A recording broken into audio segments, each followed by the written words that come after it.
Super Mario Odyssey is one of the greatest games of all time. Heck, I'm already comfortable calling it the greatest Mario game of all time. I mean, what's there to say about this game that hasn't already been said? Well, there's one thing I can say. The kingdoms you explore during the game are a blast to play through. I enjoy playing through all of them, but which kingdom is the best kingdom? That's the question I've come to answer today. I'll be taking a deep look at every individual kingdom and seeing which ones are bangers and which ones I don't care for. There are 17 kingdoms in total, so let's get started.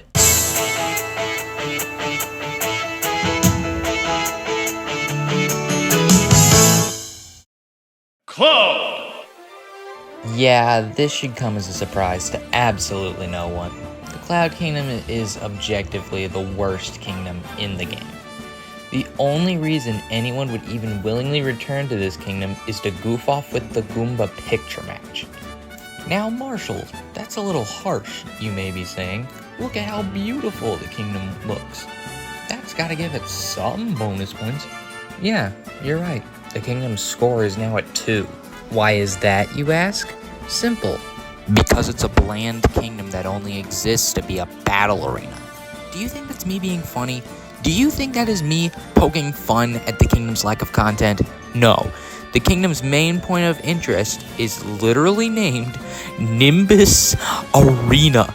They aren't even trying to sugarcoat it. It straight up only exists to be a boss arena for Bowser. I swear. The only reason they gave this kingdom any moons is because the dev team looked at the kingdom list and said, oh crap, that boss arena we accidentally made a kingdom doesn't have any reason to exist. Let's give it some moons. The kingdom receiving any further content outside the Bowser fight is like someone dying of smallpox being brought into a classroom so they can openly study the disease. You want to know what would have been great? If either Lake or Wooded Kingdom had a one-way trip to the arena that would render it as just a one-time boss arena.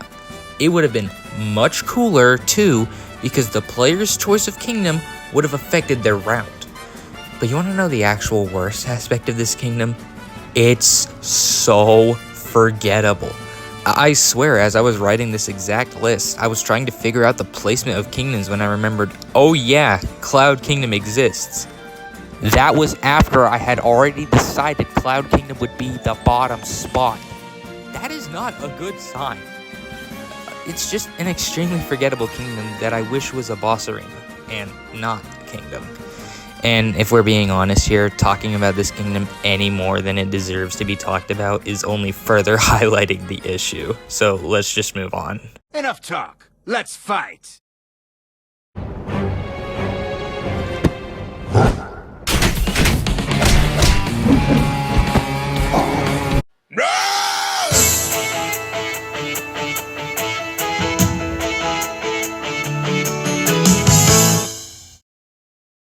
Stop acting like you know the way ahead, like you know the rules.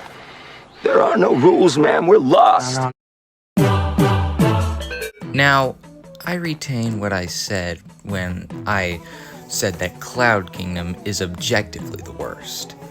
But if this was just my personal opinion, I'd have to say Lost Kingdom infuriates me the most. Why? Because I feel it only exists to pad the runtime and keep you from the Metro Kingdom. Every time I think about this kingdom, I only feel despair. Hey, look, the Lost Kingdom did its job. It made me lose my hope, my mind, and any fun I could have had. Okay, that's a bit harsh.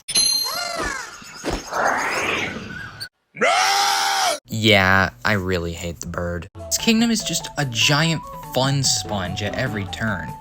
You want to do this? Too bad you can't do that. Oh, what's that? Since you can't do that, you want to do this? Nope, can't do that either. Just go along the specific path the game has picked out for you because it's pretty. It's worse, this kingdom has really nothing going for it.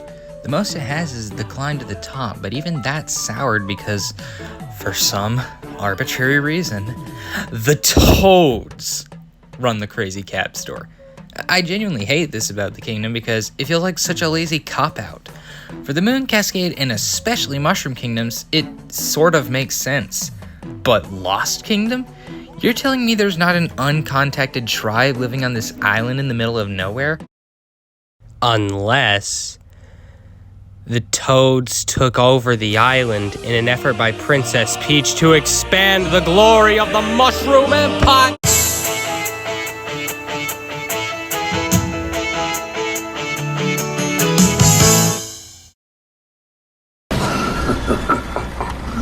Time to abandon ship. Alright, let's get to the chase. This whole kingdom's vibe is completely undone by its existence. The whole point of this kingdom is to try to make you feel relaxed, but the late kingdom fails because it's a water level.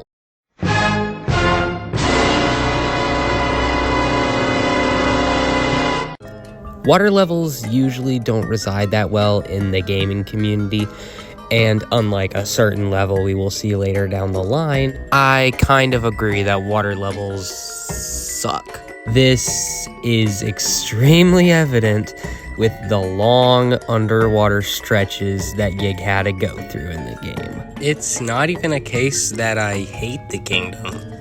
It's just that it has nothing substantial, but I see that the kingdom takes some inspiration from Scottish culture with the Loch Lady dress, and I kind of wish it would have leaned more into that, like how Toast Arena leaned into the Mexican theming. It may have gone down the same way Toast Arena did, but I really would have just liked to see it.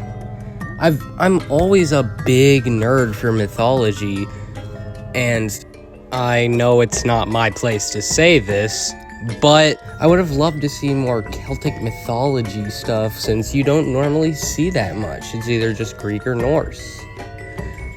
But yeah, the kingdom just has not very much going for it. Scotland forever! Hi, everyone.